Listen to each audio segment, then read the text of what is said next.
Did you know that the Ottoman Empire, founded around 1299, began as a small state in Anatolia and gradually grew into a vast empire at its peak in the 16th and 17th centuries?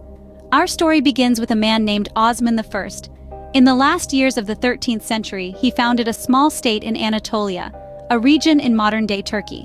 Little did he know that this state, which bore his name, Osman's Empire, or the Ottoman Empire as we know it today, would grow to be an enormous imperial power that would shape world history. Osman I was a visionary. He saw potential in this small state and began a series of military conquests that would continue for centuries. These conquests, often driven by the powerful Ottoman military, allowed the empire to expand its territories significantly. By the 16th and 17th centuries, the empire was at its zenith. It had grown from its humble beginnings in Anatolia to control a diverse range of territories, extending its influence over 3 continents. The empire encompassed Southeast Europe, taking in parts of Greece, Bulgaria, and the Balkans.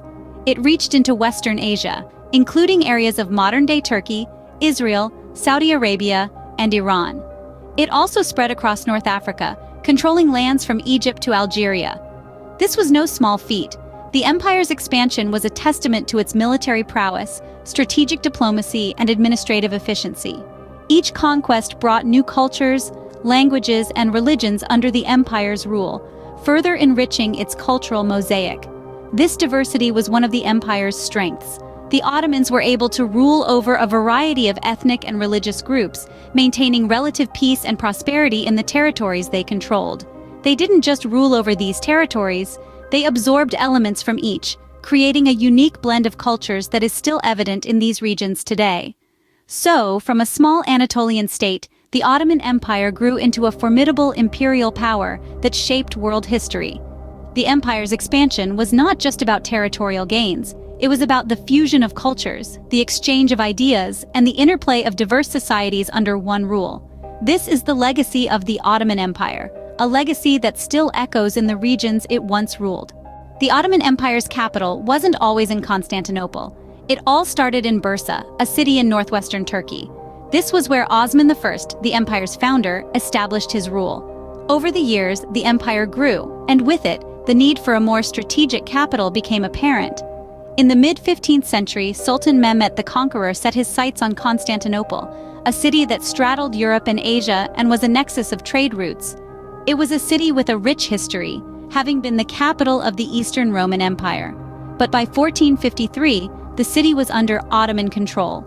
The conquest of Constantinople was a significant turning point in history, not just for the Ottoman Empire, but for the world.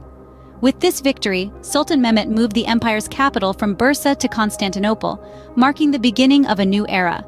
Constantinople was renamed Istanbul, a city that would grow to be a seat of power, culture, and knowledge.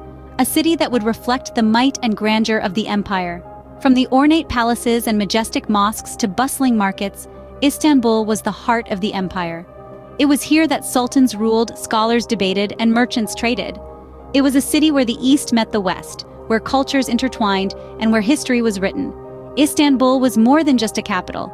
It was a symbol of the empire's strength and diversity. It was a testament to the empire's ability to adapt and evolve, to embrace new ideas while preserving its traditions. Despite the challenges and changes the empire faced over the centuries, Istanbul remained its capital. Even after the empire's dissolution following World War I, Istanbul retained its importance. It continued to be a city where the past and the present coexist, where the echoes of the empire can still be heard in its bustling streets and seen in its majestic skyline. Thus, the city of Istanbul, once known as Constantinople, became the enduring capital of the Ottoman Empire. The Ottoman military was a force to be reckoned with, particularly in the 15th and 16th centuries. This was a period when the empire was stretching its wings, reaching out to claim new territories and establish its dominance. One of the key factors in this expansion was the military prowess of the Ottomans. They were not just a band of warriors charging into battle. They were a sophisticated fighting force that employed advanced tactics and technology. They were masters of siege warfare and had a keen understanding of the strategic value of fortifications. Their battle plans were detailed and comprehensive, reflecting a deep understanding of the art of war. A significant part of their military strategy hinged on the use of gunpowder. They were among the first empires to harness the destructive power of this substance effectively. They used it to craft deadly artillery, cannons that could bring down city walls and scatter enemy formations. This technology gave them a significant edge in their battles, allowing them to overwhelm defenses and strike fear into the hearts of their enemies. But it wasn't just technology that set the Ottoman military apart. It was also the men who served in its ranks. Among them were the Janissaries, the elite infantry of the Ottoman Empire. These were not ordinary soldiers. They were highly trained warriors, chosen for their skill and courage. They were the backbone of the Ottoman military, playing a crucial role in many of the empire's most successful campaigns. They were so effective that they became a model for military forces in other parts of the world. These elements combined to create a military power that was formidable, to say the least. The Ottomans were able to project their power far beyond their borders, conquering vast territories and subduing numerous foes. Their military might was a testament to their strategic acumen, their technological innovation, and their unyielding spirit. The Ottoman military, with its advanced tactics and formidable Janissaries, was a significant factor in the empire's expansion. It was a force that shaped the course of history, leaving a lasting impact on the world stage. A unique feature of the Ottoman Empire was its policy of religious tolerance. This policy stood as a testament to the empire's commitment to maintaining harmony among its diverse subjects, and it was a distinguishing factor that set the Ottomans apart from many other empires of the time. Although Islam was the official state religion, the Ottoman Empire did not impose it on all its subjects. Instead, the empire adopted a policy of tolerance, allowing considerable religious freedom to its people. This was not an act of religious indifference, but rather a strategic approach to governing a diverse population. The empire was home to a multitude of different ethnic and religious groups. Christians, Jews, and members of other religions were not only allowed to practice their faith freely, but they were also recognized as protected minorities, or dhimmis. The Ottomans granted these groups the right to maintain their own religious institutions, observe their religious laws, and conduct their religious ceremonies. This policy of religious tolerance should not be mistaken for complete equality, though. Non-Muslims were required to pay a specific tax known as the jizya, and they were barred from certain political and military roles. Nevertheless, compared to the treatment of religious minorities in other societies of the time, the Ottomans were relatively liberal. The Ottoman approach to religious diversity was not without its challenges, of course. There were instances of persecution and conflict, but on the whole, the policy of tolerance allowed the empire to avoid large-scale religious wars that could have destabilized it. This policy of religious tolerance played a crucial role in the empire's ability to govern its vast and diverse territories. It helped maintain peace among different religious communities and contributed to the empire's stability. In fact, it could be argued that this policy was one of the keys to the Ottoman Empire's longevity. In conclusion, the Ottoman Empire's policy of religious tolerance was a defining characteristic that contributed to its strength and endurance. It allowed the empire to foster a sense of unity among its diverse subjects, while also respecting their religious differences. This policy of religious tolerance contributed to the empire's stability and ability to govern diverse populations. The Ottoman Empire, once a formidable global power, began to decline in the late 17th century, earning the nickname the Sick Man of Europe. This decline was gradual, multifaceted, and marked by a series of internal and external challenges that eventually led to its dissolution. By the late 17th century, the empire had reached a point of stagnation. Its once innovative military strategies and technologies were now outdated, and the empire was struggling to keep up with the rapid advancements of European powers. This military decline, coupled with financial difficulties, left the empire vulnerable to both internal strife and external threats. Internally, the empire was grappling with a host of issues. The once powerful central authority of the Sultan was weakening, giving way to the rise of powerful local leaders who often acted independently of the central government. Corruption was rampant, the economy was faltering, and social unrest was on the rise. The Janissaries, once the backbone of the Ottoman military, had become a disruptive political force, staging rebellions and interfering in state affairs. Externally, the empire faced increasing pressure from European powers. The Ottoman Empire was losing territory on all fronts.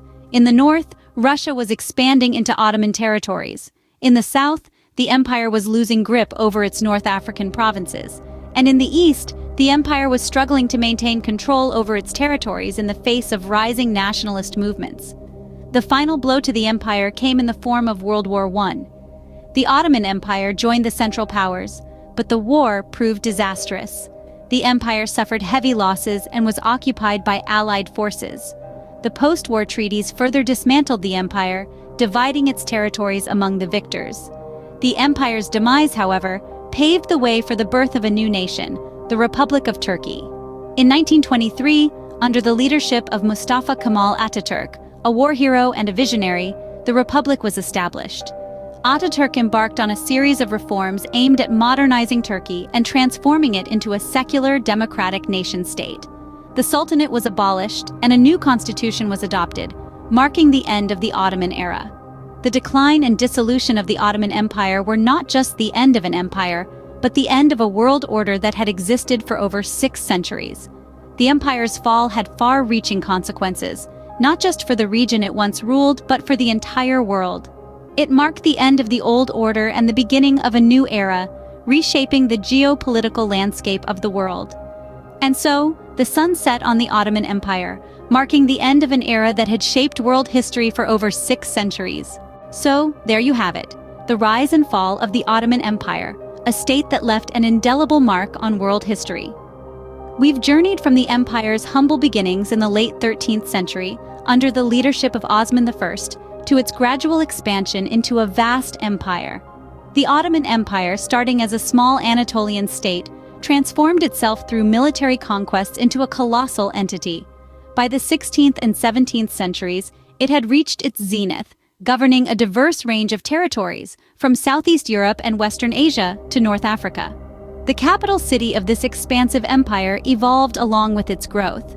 Initially, the heart of the empire beat in Bursa. But following the conquest of Constantinople in 1453, the capital was relocated to this strategic city, now known as Istanbul. Istanbul remained the center of the empire, its pulsating heart, until the empire's dissolution after World War I. We've also delved into the formidable military strength of the Ottoman Empire. Particularly in the 15th and 16th centuries, the Ottoman army was a force to be reckoned with. Harnessing the power of advanced tactics and technology of the time, including effective use of gunpowder and artillery, the Ottoman Empire carved its path through history. The Janissaries, the empire's elite infantry, were instrumental in numerous military campaigns. The Ottoman Empire was also notable for its policy of religious tolerance. While Islam was the state religion, the empire allowed considerable religious freedom to its subjects. Christians, Jews, and other non-Muslims were recognized as protected minorities, and they were allowed to practice their religions freely. This policy of tolerance enabled the empire to govern its diverse populations effectively. However, like all great empires, the Ottoman Empire also experienced its decline. Starting in the late 17th century, the empire began to weaken. By the 19th century, it had become the sick man of Europe, facing internal strife, external pressures from European powers, and territorial losses. This decline continued through the 19th and early 20th centuries, until after World War I, the empire was dismantled, and the Republic of Turkey emerged in 1923 under the leadership of Mustafa Kemal Atatürk. This marked the end of the Ottoman era, but not its legacy.